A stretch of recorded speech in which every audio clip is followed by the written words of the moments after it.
Hutang pinjol di tahun 2025 yang tidak mampu bayar khususnya ya, itu bakal di-cover oleh asuransi 100%. Jadi hutang kita akan 100% lunas juga. Nah, di sini saya mau bahas apakah itu benar dan juga caranya bagaimana. Di sini saya mau kasih tahu buat kalian.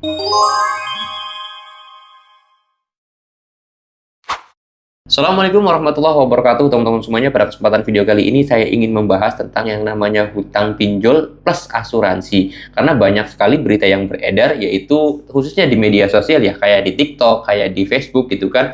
Banyak yang bilang kalau kita itu melakukan pinjaman di pinjol itu bakal di cover oleh asuransi, atau hutang kita itu 100% dilunaskan atau dilunasi oleh asuransi.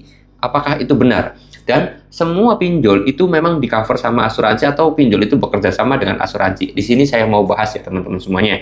Memang benar bahwasanya setiap pinjol itu sudah bekerja sama dengan pihak asuransi, dan ketika ada nasabah yang meninggal dunia, maka hutang tersebut akan di cover oleh asuransi. Nih, kalian perlu catat ya.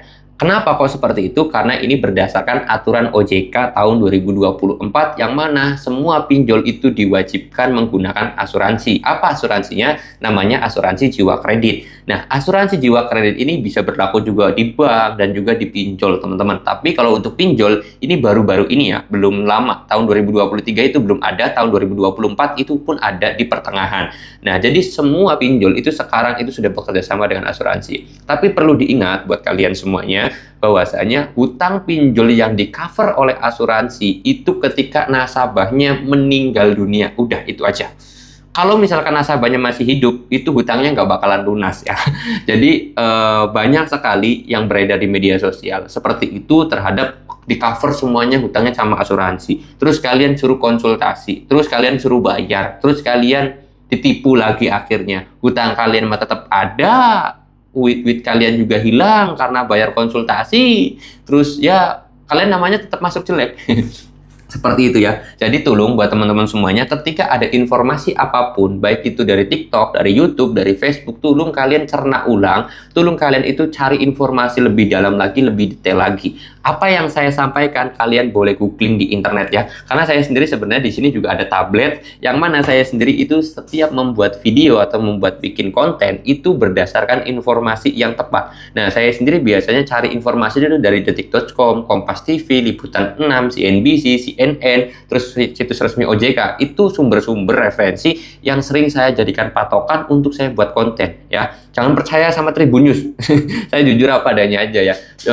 Tribun News itu beritanya ataupun informasinya kadang-kadang kurang pas ya teman-teman semuanya, seperti itu. Jadi kalau masalah di cover asuransi ya, tetapi pada saat nasabah tersebut meninggal. Kalau nggak meninggal ya hutang kalian akan tetap ada kayak gitu. Kalau mau galbay ya galbay aja kalau kata saya mah, daripada kalian itu mau konsultasi lah bagaimana caranya biar diklaim asuransinya, itu nggak bakalan bisa kecuali kalian bikin surat kematian. Bikin surat kematian diserahkan ke pinjol itu baru bisa. Tapi kalau misalkan nggak ada surat kematian ya nggak bakalan bisa juga, seperti itu teman-teman ya. Nah, apakah nanti hutangnya lunas? Iya lunas, tapi nanti kalian itu dianggap sudah meninggal sama orang-orang. Kayak gitu kan nggak lucu juga kayak gitu teman-teman ya.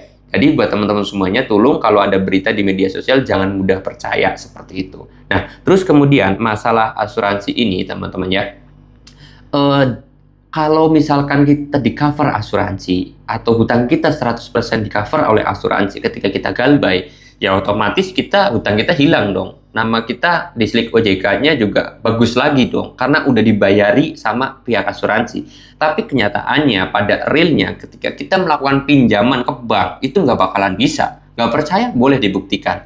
Jadi semua berita-berita yang di TikTok, di Facebook itu kebanyakan, jujur apa adanya aja, kebanyakan berita yang isinya hoax. Mereka itu hanya menakut-nakutin kalian, pertama. Yang kedua, mereka itu mau menipu kalian. Itu banyak banget yang seperti itu. Saya sendiri kalau di TikTok bikin konten gitu ya, saya pakai sistem seperti ini, alhamdulillah hutangnya lunas. Nanti disuruh DM, nanti setelah disuruh DM, nanti suruh bayar. Nah, seperti itulah banyak sekali. Saya kira kalian jangan pernah percaya terhadap hal-hal itu, teman-teman. Oke, mudah-mudahan video ini bisa bermanfaat dan bisa menjawab atas pertanyaan dari kalian terhadap yang namanya asuransi ya. Jadi kalau masalah hutang tersebut, ya kalian aman-aman aja. Jadi fungsinya asuransi ya seperti itu. Nanti hutangnya itu nggak bakalan bisa ditagih ke anak turunan kalian. Jadi contoh, kalian punya hutang 100 juta. Kalian baru bayar 1 juta, masih ada 99 juta lagi. Terus kemudian kalian meninggal. Nah, maka dari situlah asuransi akan mengcover hutang kalian. Nanti si pihak pinjol ataupun si pihak perbankan itu tidak boleh lagi nagih ke anak kalian, gitu. Itu fungsinya asuransi tuh. Kalau nggak ada asuransi, nanti anaknya ditimpa hutang, anaknya nanti ditagih hutangnya sama pihak perbankan atau pinjol. Fungsinya asuransi di situ. Jadi, walaupun hutangnya 100 juta, 200 juta, bahkan sampai 1 miliar pun, kalau sudah di cover asuransi, hutangnya itu nggak bakal turun ke anak kalian atau ke anak cucu kalian. Kalian meninggal, ya sudah, pihak perbankan sama pihak pinjol itu nggak boleh nagih ke anak kalian. Seperti itu ya. Oke, mudah-mudahan video ini bisa bermanfaat. Saya mau tutup dulu video ini dan kata, Assalamualaikum warahmatullahi wabarakatuh.